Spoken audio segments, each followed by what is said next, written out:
عن أنس رضي الله تعالى عنه قال قال رسول الله صلى الله عليه وسلم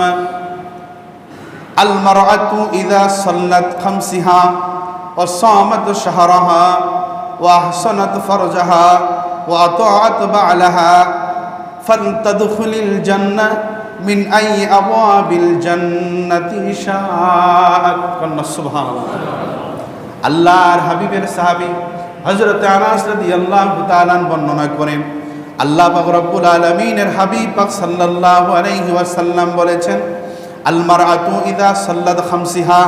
যদি কোনো মহিলা পাঁচ ওয়াক্ত নামাজ আদায় করে কয় ওয়াক্ত আর জোরে বলেন কয় ওয়াক্ত পাঁচ ওয়াক্ত নামাজ আদায় করে ওয়া সামাত শাহরাহা আর মাহে রমজান মাসে 30টা রোজা রাখে কয়টা রোজা 30টা মাহে রমজানের কয়টা রোজা 30টা রোজা রাখে এবং ওই মহিলা যদি ওয়াহসানাত ফারজাহা তার লজ্জা স্থানকে হেফাজত করে তার লজ্জা স্থানকে হেফাজত করে ওয়া আতাআত বালাহা 4 নম্বরে তার স্বামীর খেদমত করে তার স্বামী তাহলে কয়টা হলো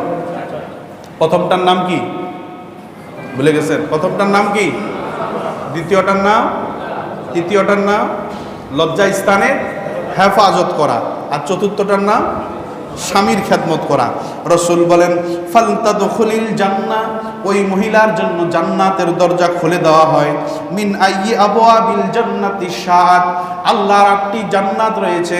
8টি জান্নাতের প্রতিটি দরজা আল্লাহ রাব্বে কারীমের ফেরেশতারা ওই মহিলার জন্য খুলে দেয় আর স্বাগতম জানায় তুমি দুনিয়ার মধ্যে 4টি কাজ করার কারণে আল্লাহ হুকুম দিয়েছেন তুমি জান্নাতের যেই দরজা দিয়ে প্রবেশ করার ইচ্ছা পোষণ করো ওই দরজা দিয়ে